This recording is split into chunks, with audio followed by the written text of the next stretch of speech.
Hi అండి అందరికీ. బంగాళాదుంప ఫ్రై ఎప్పుడు చిన్న చిన్న ముక్కలుగా కట్ చేసుకొని చేసుకుంటాం కదండీ. ఇలా బంగాళాదుంపతో ఉడకబెట్టిన ఫ్రై చేసుకుంటే పచ్చిమిర్చితో సూపర్‌గా ఉంటదండి. పచ్చిమిర్చి కారంతో. ఎలా ప్రిపేర్ చేసుకోవాలో చూద్దాం. బంగాళాదుంపలు ఇలా పెద్ద పెద్ద ముక్కలుగానే కట్ చేసుకొని కుక్కర్‌లో వేసుకోవాలన్నమాట. వేసుకొని కొద్దిగా సాల్ట్ వేసుకోవాలి. సాల్ట్ వేసుకున్న తర్వాత ముక్కలు మునిగేంత వరకు వాటర్ అయితే వేసుకోవాలన్నమాట. చూడండి తర్వాత మనం వంచేసుకోవచ్చు.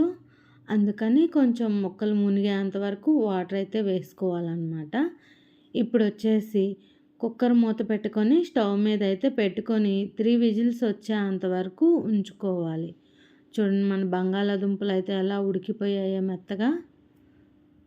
ఉడకబెట్టుకున్న తర్వాత అవన్నీ ఒక ప్లేట్లోకి తీసుకొని పొట్టు తీసేసుకోవాలన్నమాట. పొట్టు తీసుకొని ఇలా కొంచెం చిన్న చిన్న ముక్కలుగా కట్ చేసుకోవాలి. ఒక ఆనియన్ కూడా కట్ చేసుకోవాలన్నమాట. ఇప్పుడు వచ్చేసి మిక్సీ జార్ తీసుకొని అందులో పచ్చిమిరపకాయలు అయితే వేసుకోవాలి. కొద్దిగా సాల్ట్ కూడా వేసుకోవాలన్నమాట. మనం బంగాళదుంపల్లో ఉడికించేటప్పుడు కొంచెం సాల్ట్ వేసాం కదా. ఇప్పుడు వచ్చేసి కొద్దిగా పచ్చిమిరపకాయల్లో కూడా సాల్ట్ అనేది వేసుకోవాలన్నమాట. అవి 2 కలిపి ఇలా కొంచెం బరగ్గా మిక్సీ అయితే వేసుకోవాలి. మెత్తగా మిక్సీ చేసుకోకూడదండి. కొంచెం బరగ్గా వేసుకోవాలన్నమాట. ఇప్పుడు స్టవ్ పైన ఒక ప్యాన్ పెట్టుకొని అందులో తగినంత ఆయిల్ అయితే వేసుకోవాలి. ఆయిల్ వేసుకున్న తర్వాత ఇప్పుడు వచ్చేసి మనం పోపు దినుసులు అయితే వేసుకోవాలన్నమాట. చూడండి మనం పోపు దినుసులన్నీ వేసుకున్న తర్వాత ఇలా ఫ్రై అయిన తర్వాత కొద్దిగా కొత్తిమీర, ఒక ఎండుమిర్చి, మనం కట్ చేసి పెట్టుకున్నాం కదా ఉల్లిపాయ ముక్కలు, అవి కూడా వేసుకొని కొంచెం ఫ్రై అయ్యేంత వరకు ఉంచుకోవాలి. ఇప్పుడు ఫ్రై అయిన తర్వాత ఇప్పుడు కొద్దిగా పసుపు అయితే వేసుకోవాలన్నమాట. ఇలా ఆయిల్లోనే పసుపు వేసుకుంటే బంగాళాదుంప ముక్కలకి మొత్తం పడుతుందన్నమాట. అందుకని ఇలా పోపులోనే పసుపు వేసుకోవాలన్నమాట. పసుపు వేసుకున్న తర్వాత మనం కట్ చేసి పెట్టుకున్న బంగాళాదుంప ముక్కలన్నిటినీ కూడా ఈ పోపులో వేసేసుకోవాలి.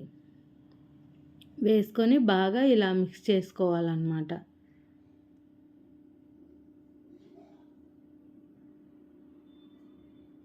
చూడండి ఇలా చూపించిన విధంగా మిక్స్ చేసుకోవాలి. కొంచెం లో ఫ్లేమ్లో పెట్టుకోండి. అడుగంటుతనదనమాట. ఎందుకంటే బంగాళాదుంపలు ఉడుకున్నాయి కదా అందుకని. మనం పచ్చిమిరపకాయలు ఇలా కచ్చా పచ్చాగా మిక్సీ చేసి పెట్టుకున్నాం కదా, ఆ పచ్చికారం అంతటినీ కూడా ఇలాగా ఈ బంగాళాదుంప ముక్కల్లో వేసుకోవాలన్నమాట. మనకి ఎంత స్పైసీ కావాలో అంత స్పైసీ చూసుకొనే వేసుకున్నాం కదా పచ్చిమిరపకాయలు. అందుకని వేసుకున్న మొత్తం అంతా కూడా ఈ బంగాళాదుంప ముక్కల్లో వేసుకోవాలన్నమాట. సాల్ట్ కూడా ఇందులోనే వేసుకున్నాం కాబట్టి ఇంకా సాల్ట్ అనేది అవసరం లేదు. చూడండి వేసుకున్నాక ఇలా మొత్తం అంతా మిక్స్ చేసుకోవాలన్నమాట. ఈ పచ్చిమిర్చి అంతా బంగాళాదుంప ముక్కలకి పట్టేంత వరకు.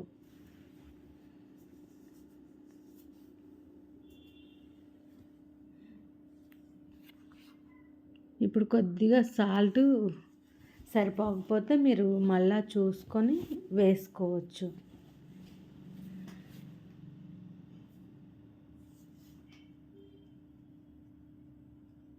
చూడండి సాల్ట్ కూడా వేసుకున్న తర్వాత మొత్తం అంతా ఇలా మిక్స్ చేసుకోవాలి.